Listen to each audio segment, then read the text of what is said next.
Bonjour, bienvenue sur Alzheimer et alors.com, la chaîne YouTube 100% consacrée à la méthode Montessori et à la maladie d'Alzheimer. Pour les petits nouveaux ou les petites nouvelles, bienvenue.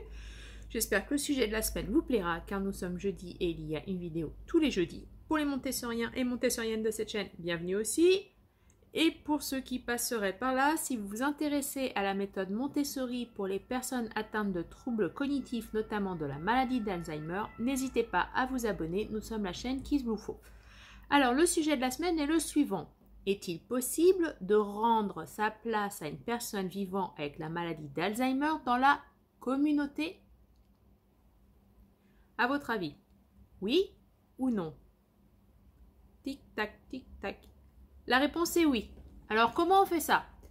Alors, tout d'abord, il va falloir passer sur une autre version de la prise en charge. Donc, il faut savoir que dans la prise en charge traditionnelle d'une personne vivant avec la maladie d'Alzheimer, on entend souvent il ne sera plus possible de faire ça, il ne peut plus faire ça, il ne pourra pas faire cela. La méthode Montessori, elle, considère la maladie d'Alzheimer comme un handicap qu'il faut contourner. Donc ça sera, il est possible de faire ça, il sait toujours faire cela ou nous ferons en sorte de vous aider pour continuer à faire ce qu'il vous plaît. Et donc en quel cas, comment on fait pour la place dans la communauté? Excusez-moi. Bah tout d'abord, on va lui poser la question. Je sais, ça paraît stupide et vous allez me dire, non, c'est pas possible, il réagit pas. Bah il existe le comportement non verbal, donc il est capable de donner votre avis, votre proche. C'est obligé. J'ai encore jamais vu quelqu'un, même à un stade très avancé, ne pas être capable de donner son avis. Alors, comment on fait ça? Alors, tout d'abord, règle de base, solliciter son aide. En fait, ce qui embête une personne qui a la maladie d'Alzheimer, c'est que, vu qu'on lui a posé comme diagnostic que, au départ, elle ne saura plus faire quoi que ce soit, elle ne fait plus rien. Et pour après, quand c'est plus avancé, qu'ils ne s'en souviennent pas, cela ne signifie pas qu'ils ne peuvent pas vous aider. Il suffit juste de poser la question. Alors, si vous êtes à domicile, pour les activités Montessori, il y a un nombre de choix infini. Sachant que vu que vous vous basez sur les capacités préservées de la personne, donc auquel cas, si vous ne savez pas ce que c'est, je vous ferai un screen à la fin de la vidéo pour pouvoir vous donner une idée. Et du coup, qu'est-ce qu'on en fait? Alors, une activité Montessori, ce sont tous les actes que vous faites de votre coucher, de votre lever à votre coucher ou de vous coucher à votre lever. Donc, le choix est infini. Par exemple, imaginons que vous avez fait une lessive. Vous pouvez, en activité Montessori, demander à la personne de mettre le linge dans la machine à laver. Ou de plier le linge avant de le repasser. Repasser le linge. Ranger le linge. Au niveau du repas, ça peut être mettre la table, la débarrasser, vous aider à préparer le repas, verser de l'eau, par exemple. Plier les serviettes, faire une décoration de table si vous avez un repas de fête, je ne sais pas. Par exemple, si c'est un repas de fête, élaborer les menus. Et après, vous pouvez également vous occuper de lui demander d'aller chercher le courrier, arroser les plantes, faire du jardinage, par exemple, faire le thé, verser le thé, inviter des amis. Bref, c'est assez infini. Et en ce qui concerne alors pour les personnes placées en institution, alors la première règle qu'il va falloir sur laquelle il va falloir se baser, ce sont les règles de vie. Donc, il faut réunir toutes les personnes de l'unité vivant avec la maladie d'Alzheimer avec les professionnels et établir des règles de vie d'un accord commun et qu'il faudra bien sûr respecter. Et à partir de là, on va pouvoir faire des choses formidables. Moi, si je vous donne des exemples, par exemple, j'ai travaillé dans des institutions, des foyers résidences et des EHPAD. Et à partir de règles de vie communes basées sur la méthode Montessori, on a pu faire un certain nombre de choix, du coup d'activités par exemple, et aussi de sorties. Alors qu'au niveau des activités, par exemple, on avait, moi je travaillais dans un foyer résidence en Seine-et-Marne, on avait des soirées à thème et une fois par mois, c'était les personnes vivant avec la maladie d'Alzheimer qui faisaient une soirée à thème pour les aidants. Donc tous les aidants étaient invités, y compris les enfants et les petits-enfants s'ils en avaient envie.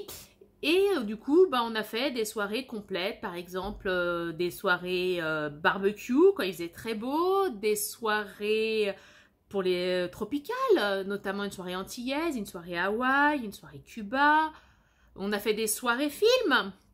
On a fait aussi des sorties très intéressantes du type aller visiter le musée du sucre d'orge. Il y a aussi alors par exemple en choses qui seraient très très intéressantes à faire et que j'ai vu et qui fonctionnent très très bien dans les institutions, ce sont des comités d'accueil. Je m'explique. Qui est plus apte à vous parler de la façon dont il peut être pris en soin dans l'unité Alzheimer qu'une personne vivant dans cette unité? Et du coup, j'ai travaillé dans un foyer résidence qui mettait cela qui avait mis cela en place, qui est situé en région parisienne. Et du coup, c'est donc les aidants qui allaient placer leurs proches avait une partie de la visite qui était faite par des personnes qui avaient la maladie d'Alzheimer. Et ça se passait extrêmement bien. Il y a eu aussi, par exemple, en activité un après-midi, une activité souvenir. Et donc, alors là, il y avait les personnes qui vivaient avec la maladie d'Alzheimer, leurs enfants qui étaient leurs aidants, et, petite surprise pour le personnel professionnel qu'on n'avait pas prévu, les résidents Alzheimer avaient été voir la directrice de l'école d'à côté pour que les enfants soient présents à cette petite après-midi goûter. Donc on a regardé un film, on a regardé les choristes et derrière du coup on s'est fait une petite après-midi souvenir d'antan et donc on a comparé l'école des années 30, l'école donc du coup des enfants qui étaient les aidants des personnes Alzheimer et aussi l'école des enfants de maintenant. Et on a trouvé plein de choses très intéressantes et notamment plein de points communs. Et à partir de là, les personnes de ce foyer résidence ont créé un petit livre qui s'appelle de souvenirs, raconte-moi, c'était comment l'école avant toi. Et pas avant toi, avec toi. Et du coup, il l'offre gentiment tous les ans à toutes les personnes qui viennent dans ce foyer résidence pour leur montrer que ce n'est pas parce qu'ils ont la maladie d'Alzheimer qu'ils ne savent rien faire, mais qu'il suffit juste de les aider à faire quelque chose et qu'ils s'en sortent très très bien. Donc j'espère que cette vidéo vous a plu. Alors n'hésitez pas à nous suivre sur les réseaux sociaux. Nous sommes présents sur Facebook, LinkedIn et Pinterest, donc il suffit de chercher Alzheimer et alors, ou Albert Audrey, qui est moi-même. Donc voilà, n'hésitez pas à liker, disliker, partager, commenter si vous le souhaitez, m'envoyer un petit mail si vous avez des questions ou des idées de sujets de vidéo. Et je vous rappelle que si vous vous inscrivez sur le site alzheimeretalors.com au niveau de la newsletter, vous avez un e-book gratuit à récupérer. Donc, je vous souhaite une excellente fin de journée, un bon week-end et on se voit la semaine prochaine pour une nouvelle vidéo. Merci, au revoir et à bientôt.